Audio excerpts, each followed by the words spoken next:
Neymar, também não tinha outros jogadores que foram recém-contratados, mas é um Santos que vem numa sequência muito positiva, tanto que o último resultado, né, foi bem expressivo, ganhando do Cruzeiro, que era líder do campeonato até então, jogando lá no Mineirão.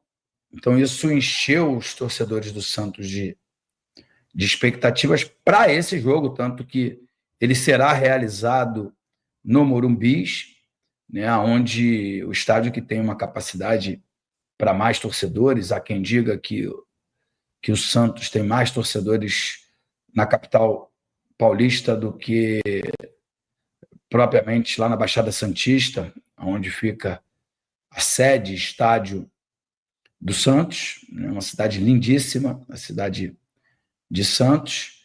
Então, eu fiz essa pergunta porque já há uma galera falando que o Neymar deve ser convocado, merece ser convocado para a seleção brasileira. A gente não tem a menor dúvida do talento dele, mas ele ficou muito tempo aí machucado, principalmente depois da lesão ligamentar, né, que o tirou dos gramados aí por 8, 9 meses, e aquelas outras contusões que vêm pós essa cirurgia, mas hoje tem jogado, ele já está começando a apresentar um bom futebol. Por que eu falei do Neymar? Porque todo mundo sempre comparou o Felipe Coutinho ao Neymar. Eles foram companheiros de seleção, de base, jogaram 2 Copas do Mundo junto, né? Um com a camisa 10, outro com a camisa 11. Mas o Neymar consegue se reinventar. O Neymar consegue rapidamente voltar à sua melhor forma física e ser protagonista, ser importante, ser a palavra que a gente quiser achar aqui dentro de um Santos, mesmo as pessoas dizendo que o Neymar não leva mais a sério a profissão, mas mesmo assim ele consegue ser protagonista, consegue fazer grandes jogadas, consegue dar dribles, fazer gols e ajudar o Santos. E ele ajudou o Santos a sair da zona de rebaixamento. E agora, depois dessa vitória gigante contra o Cruzeiro no Mineirão, o Santos começa a sonhar com coisas maiores, né? Uma escalada até entrar ali no G5, G6, G7, sei lá, que possa levar o Santos de volta à Libertadores na próxima temporada, ou quem sabe, né, até brigar por vaga direta na Libertadores. Por isso o Santos levou esse jogo para o Morumbi, entendendo que lá vai ter um público maior e que isso pode, esse público pode ajudar o Santos a conquistar mais uma vitória. O Vasco sempre faz ótimos jogos jogando no Morumbi. O último desses jogos foi contra o próprio São Paulo, no dia 12 de junho, quando o Vasco venceu por 3-1 o proprietário do Morumbi, né, que é a equipe do São Paulo, jogando com muita propriedade. Naquela ocasião, Zubeldia foi dispensado da equipe do São Paulo, que agora é treinado pelo Hernan Crespo, grande centroavante da seleção argentina e de grandes times no futebol italiano. E o Santos, treinado pelo Kleber Xavier, que foi a vida inteira auxiliar do Tite, vem melhorando muito a sua performance. Essa semana foi uma semana de chegadas e despedidas, né, no Vasco. Eu falo despedidas, mas eu sei que até agora só foi anunciado a saída do João Vitor por um valor muito abaixo do que o Vasco o adquiriu há 1 ano e meio atrás. Estava insustentável, eu diria, a permanência dele, porque uma parte da torcida o escolheu como o grande vilão dessa temporada, né? O ano passado, na temporada passada, foi o Léo Pelé. Nessa temporada é o João Vitor, e torcedor é assim mesmo, eu respeito, eu entendo. O torcedor, ele é passional, ele ama o clube dele incondicionalmente e não pode ser diferente, não deveria ser, não deve ser diferente. E eu respeito, porque o torcedor do Vasco, ele é muito resiliente, né? É um torcedor que tem sofrido durante anos, por muitos e muitos anos. Teve ali, em 2011, a conquista da Copa do Brasil, um vice-campeonato brasileiro, e só, né? Depois do primeiro rebaixamento em 2008, o torcedor do Vasco tem sofrido muito aí com má administrações, e mais uma vez, por defender a instituição, porque não pode ser diferente também, o torcedor tem que torcer, tem que defender a instituição, ele acaba escolhendo alguns vilões. O João Vitor esteve longe de ser um jogador importante com a camisa do Vasco, esteve longe de jogar partidas memoráveis, mas eu acho que ele tinha bastante capacidade para desenvolver bem o seu futebol e ser útil, e ser um jogador que pudesse ter a confiança da torcida do Clube de Regatas Vasco da Gama. Ele vai embora. Com esse dinheiro aí, o Vasco deve fazer outras contratações. Parece que hoje o Vasco apresentou mais um daqueles jovens promissores, de velocidade, lado de campo, mas eu confesso que eu não conheço. O Andrés Gomes, não conheço, não posso fazer um juízo de valor. A gente já se empolgou com a chegada de outros jogadores que, no final da temporada, acabam sendo devolvidos ou emprestados de graça. Tem jogador que chegou em janeiro, aí na janela de janeiro, e nem entra nos jogos, né? Eu estou falando do Garré, o argentino, que ia ser o meia de ligação, ia ser o atleta que ia revolucionar o Vasco. O Lloyd, que era maluco como eu, e é desses malucos que a gente gosta. Enfim, e perderam espaço, muito espaço. Hoje o David nem tem sido titular, mas tem sido ele a primeira opção quando o técnico Fernando Diniz quer tirar um dos jogadores do ataque, né? Vamos ver qual a formação o Diniz vai mandar a campo amanhã, uma vez que o João Vitor não deve jogar. Então vamos ver se ele traz o Hugo Moura para zagueiro, para com isso abrir um espaço ali ou para o Jair, ou para o próprio Thiago Mendes, que tem um bom toque de bola, me parece ser um excelente jogador, né? Embora nas últimas temporadas aí tenha convivido com muitas contusões, que fizeram com que ele tivesse poucas participações.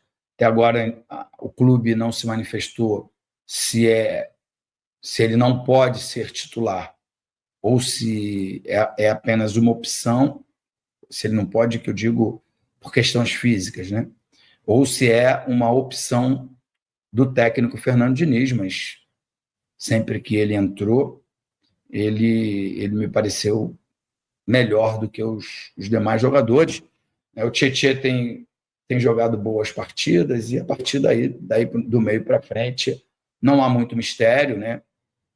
O Vasco não está propenso a liberar o Ryan para a seleção sub-20, porque se tornou o Ryan um dos principais jogadores da equipe do Vasco da Gama. E aí é Tietê, Nuno, Felipe Coutinho, Ryan e Verratti. Quinteto aí que ganhou a titularidade sob o comando do Fernando Diniz, mas que não, na minha cabeça, ainda não mereciam ou não merecem serem chamados de intocáveis, né? O próprio Fernando Diniz, na minha opinião, deveria ter mais questionamentos ao seu trabalho. Eu sei que ele goza de muito prestígio com a atual diretoria do Vasco, mas os resultados do Fernando Diniz são muito ruins, embora ele tenha uma excelente comunicação com a imprensa, com a torcida, e isso faz com que a paciência seja um pouco maior com ele, mas os resultados deles são muito ruins. Eu fiz a pergunta aqui, será que o Vasco consegue vencer o Santos no Morumbi? Por que a pergunta? Porque eu acho que no Morumbi o Vasco tem muito mais chances do que na Vila Belmiro, mas o momento das equipes, o momento do Santos é melhor do que do Vasco, porque os resultados do Fernando Diniz são muito ruins. O Fernando Diniz não muda o jeito dele de jogar. De alguma forma eu gosto, porque isso vai dando padrão de jogo à equipe. A equipe oscila bons e maus momentos.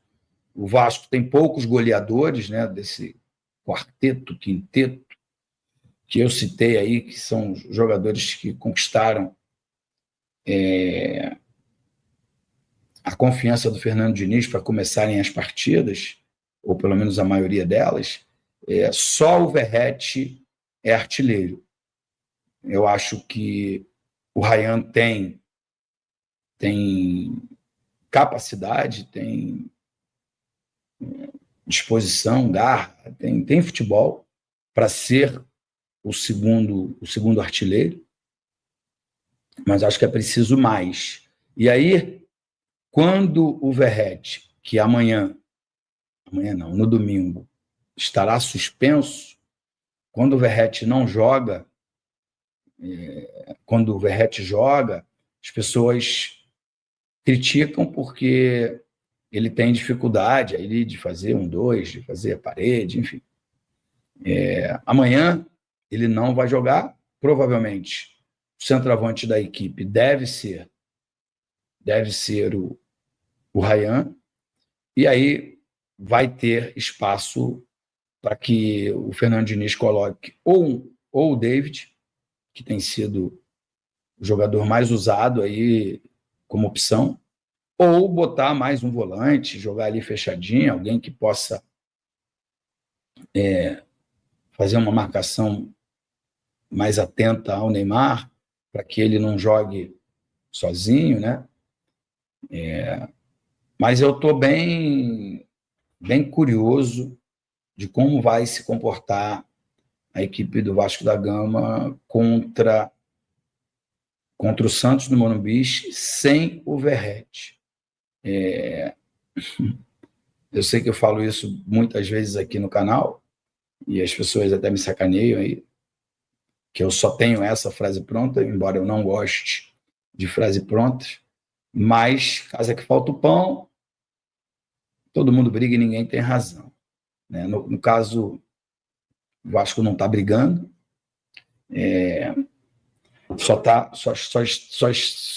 só estamos a cada dia escolhendo os nossos malvados preferidos, né? O meu malvado preferido. Dessa vez é o João Vitor. E por quê? Porque O Verratti não tem feito os gols que a gente dele espera, embora ele seja o artilheiro do Vasco no ano, um dos maiores artilheiros do Brasil, se não o maior. Eu vejo muita gente reclamando do fato de que ele tem dificuldade com a bola nos pés e que se o Fernando Diniz tirasse o Verratti do time, o Vasco poderia melhorar. Então, por isso que eu falei que é o meu malvado favorito da semana. A galera andou pegando no pé do João Vitor, veio uma proposta do CSKA da Rússia, o João Vitor deve ser negociado, ou já foi negociado, não sei, e agora a galera já está começando de forma leve, assim, a escolher um novo vilão. Eu acho que o jogo de domingo vai mostrar quem está certo e quem está errado. Eu gosto muito do Verratti, acho que ele é um dos pilares dessa equipe, é público e notório, é muito nítido que ele tem as suas dificuldades técnicas quando a bola vem por baixo, e o Vasco se habituou a fazer os cruzamentos para o Verratti. Então o jogo se desenvolve, tanto pelo lado direito quanto pelo lado esquerdo, para que a bola seja alçada na área e se aproveite o melhor do argentino. Os adversários, por sua vez, quando o jogo se desenvolve, eles marcam, né? Eles se aproximam, porque você subir para cabecear com alguém te marcando próximo é muito ruim, muito difícil. E aí o Verratti não tem conseguido, né, ser o mesmo jogador que a torcida aprendeu a gostar, aprendeu a idolatrar, e por isso os questionamentos. Então, domingo é uma boa oportunidade para a gente ver se o time funciona, não funciona, sem ele, se a frase que foi muito dita aí nesses últimos meses do Vasco da Gama, que se a bola vai entrar, né, sem ele, e aí depois do jogo na segunda-feira a gente volta aqui, bate um papo, fala sobre isso. Vou estar atento à televisão para ver se as pessoas têm razão, se não têm razão. Eu confesso que gosto mais do Vasco com o Verratti do que o Vasco sem o Verratti. Acho que a bola chega pouco, acho que a gente tem poucos jogadores de armação de jogo, né, para que aquele 10, nem estou falando do Felipe Coutinho, aquele ponta que quebra linhas e cruza para o centroavante fazer o gol, né, o centroavante oportunista, de área, como é o Verratti. Eu acho que acontece pouco. Tem muita briga, muita luta, o Vasco é aguerrido, é determinado. Isso a gente não pode, de maneira nenhuma, deixar de falar. O time do Vasco é um time que luta, que corre, que vibra até, e oscila, né? Oscila muito. Tem momentos que... Salve, torcedor do Vasco da Gama, seja bem-vindo ao Vasco Full, todos os dias conteúdo exclusivo do Vasco para vocês. Antes de mais nada, deixa seu like, se inscreve no canal, ativa o sininho das notificações, assim você não perde nenhuma notícia do Vasco. O Vasco que enfrenta o Santos aí nesse domingo. Um belo jogo aí pra gente ver os dois craques em campo, né? O Felipe Coutinho e também o Neymar Júnior pelo lado do Santos. O Vasco que precisa pontuar nessa tabela de classificação para poder aí escapar da zona de rebaixamento. Deixa o seu palpite, o placar para esse jogo Deus abençoe cada um de vocês. Tamo junto, forte abraço. Vamos, Vasco!